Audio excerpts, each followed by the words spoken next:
The Boston Massacre. Crispus Attucks returned to Boston in the fall of 1769. About that time he found hard feelings among the people because King George III of England was attempting to rule the American colonies without regard for their rights.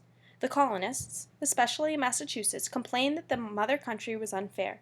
At last the king sent British soldiers to Boston to enforce the laws. The dispute between colonial leaders and the British government soon caused bad feeling between the soldiers and townspeople. One day, James Otis, one of the colonial leaders, became involved in an argument with some British Army officers. In the heat of the argument, one of the officers struck Otis over the head with a sword. Some time later, Otis had mental trouble, and people said that the blow on his head was the cause. Otis's accident increased the feeling of anger which the people of Boston felt for the British soldiers. Shortly after this happened, Attucks left Boston on a whaling voyage with Captain Folger.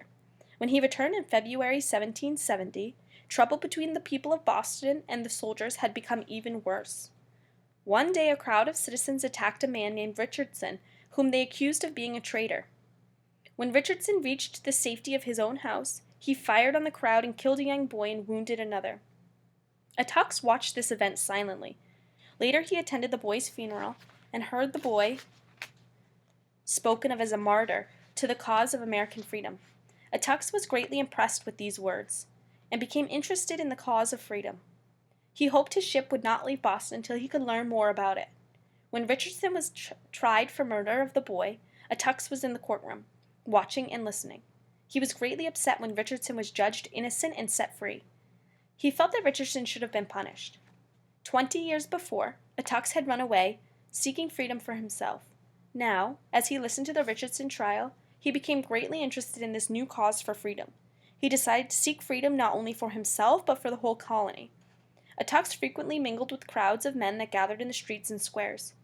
"What do you think about the way the king's soldiers are treating you?" he asked. "We hate it," the men replied. As days passed, the soldiers and colonists hurled bitter remarks at one another, and the tension mounted. It was not long before Attucks, to whom freedom grew dearer each day, became a leader of the colonists. One Friday, a street fight broke out between a group of townspeople and some soldiers, and several persons on both sides were hurt. "This is disgraceful," declared John Adams, one of the colonial leaders, to the officer in command of the soldiers. "You must make an effort to control your men."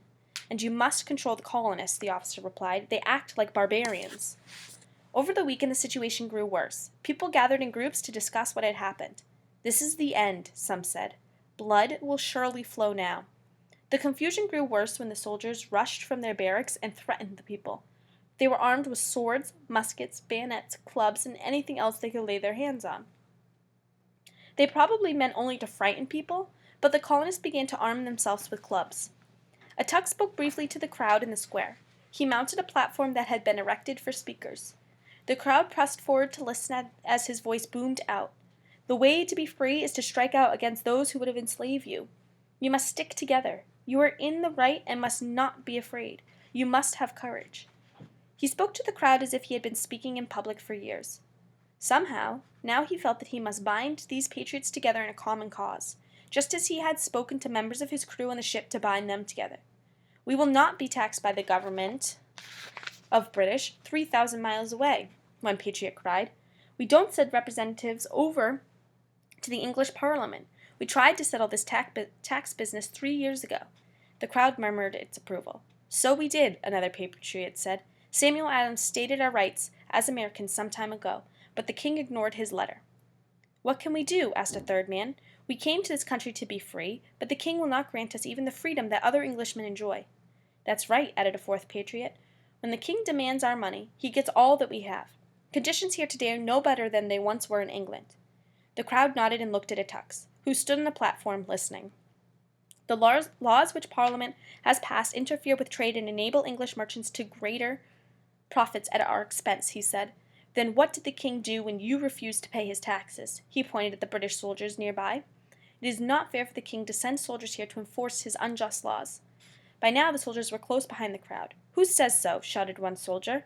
Everyone turned to stare at him, and he clutched his musket as if intending to shoot. "I say so," Attucks said boldly. "It is only cowards who mistreat others with guns in hand. If you put down your guns, we'd show you how to fight fairly." Cries of "Yes, yes," rose from the crowd, and the soldiers and his comrades retreated toward their barracks. At that moment their commanding officer, a Captain Thomas Preston, came rushing forward. "Stop!" he shouted, purple with rage. "Stop this confusion." He pointed up at Attucks. "Come down from there. Come down and stop arousing these people." Attucks turned to the crowd. "Go home and get some rest," he said. "Tomorrow things may clear up." Immediately the crowd began to move away in little groups and pairs, talking among themselves. When the square was empty, Attucks turned back to the captain. "So you think I'm arousing the people," he said. "What do you think you and your men are doing? You're the ones who are stirring things up. The sight of you is as maddening as a red flag is to a bull." He strode off, leaving the captain staring after him. A little after 9 o'clock on Monday night, March 5th, 1770, fire bells began to ring. People rushed outdoors to look for a burning building. "Where's the fire?" they shouted. They saw Attucks marching toward the square at the head of a small group of men. "There is no fire," he told them. "The bells are calling all patriots out to help those who are already out." "What's the trouble?" someone asked. "Too many people are being hurt," Attucks said. "This is a bad situation. Surely the king knows things are growing worse." By this time about 28 people had gathered in the square. Some soldiers had gathered there too. One patriot pointed at the soldiers. "Look at them," he said. "They're bold now and threaten us with swords, guns, bayonets, and anything else they can lay their hands on." "Yes, they won't leave us alone," another man said. "No one is safe."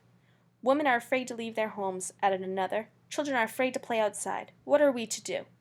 "Maybe the soldiers only mean to frighten us, but they are making us angry instead," added still another. Attucks listened to these remarks and noticed the fear on the faces of the speakers.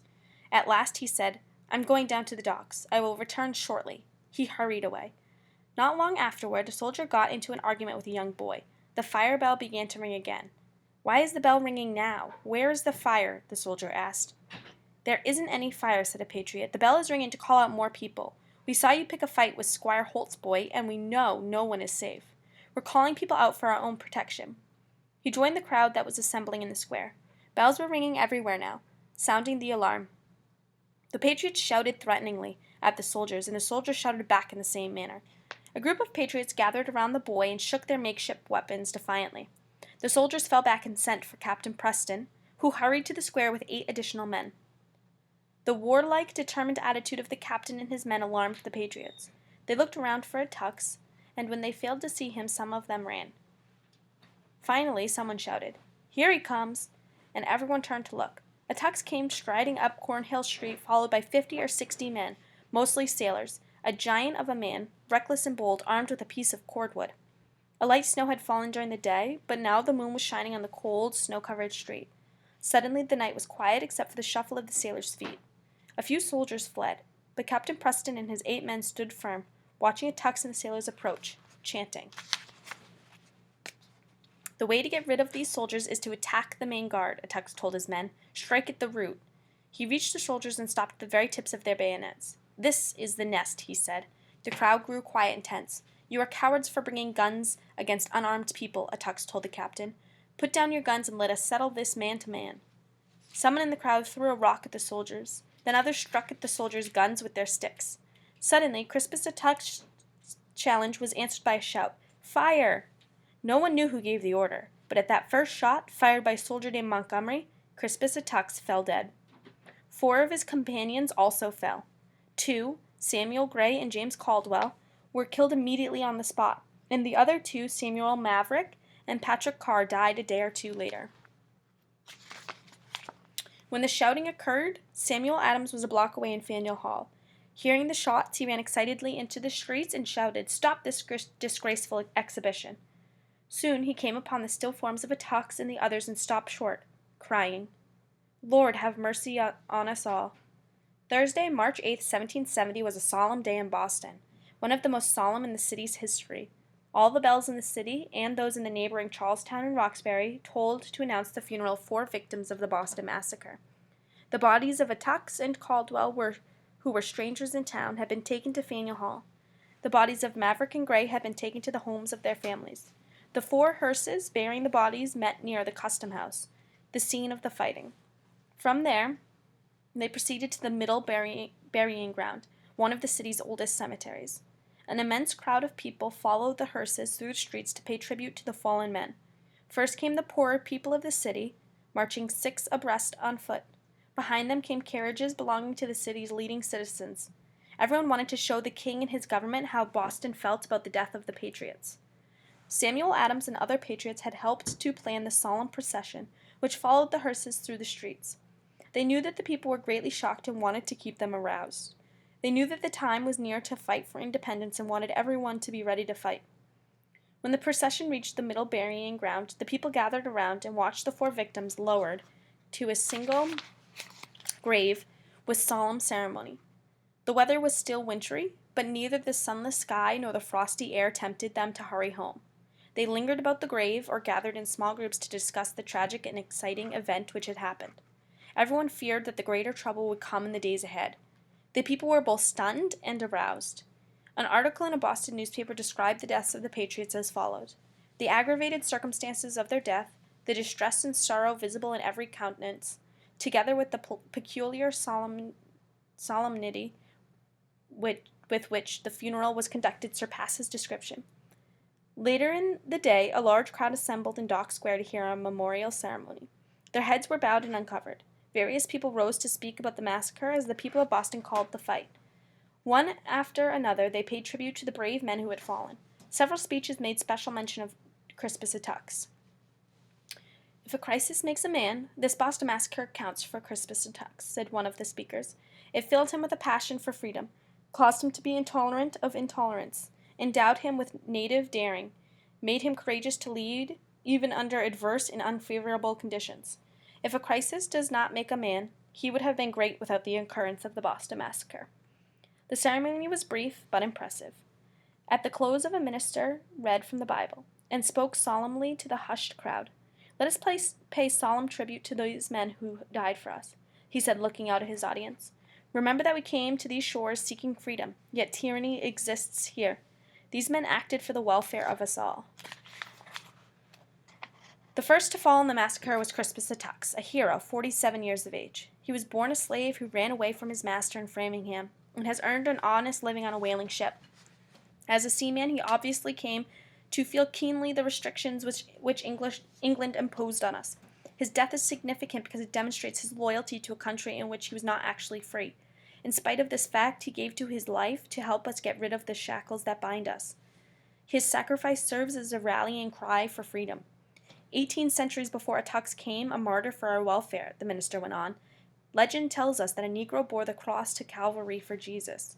Now, as we colonists struggle wearily under our cross of woe, a second Negro has come to the front to bear the cross and relieve our suffering. Let us bow our heads in a moment of silence. All heads dropped and stayed down until the minister spoke again. "Someone has written a poem to commemorate this day," he said. The verses were circulated about the city earlier. Let us read the lines together. "Well-fated shades, let no unmanly tear from pity's eyes disdain your honored bier. Lost to their view, surviving friends may mourn, yet o'er their pile shall flames celestial burn.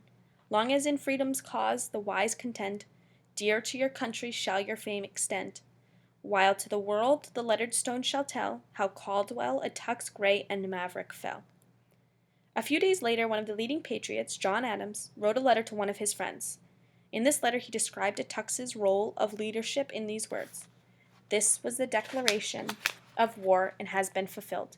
The world has heard from Crispus Attucks, and more important, the English-speaking world will never forget his noble daring and his excusable rashness in the holy cause of liberty." On a later occasion, Adams wrote these words about Attucks and the 4 men who died with him before the Custom House. "On that night, the formation of American independence was laid. The death of 4 or 5 persons, the most obscure and inconsiderable that could have been found upon the continent, has never yet been forgiven by any part of America." News of the Boston Massacre spread to the other colonies. More than any other incident of the time, it helped to unite the colonies. It demonstrated that the rights of the colonists were being endangered more and more, and that the colonists might have to fight soon for their freedom. It served greatly to strengthen animosity toward the King of England and his government. Now that Massachusetts had shown resistance to taxation without representation, other colonies began to show resistance too. Much has been written about the beginnings of the American Revolution. Strangely enough, few United States history books have ever given sufficient attention to credit to Crispus Attucks, the first to fall for American independence.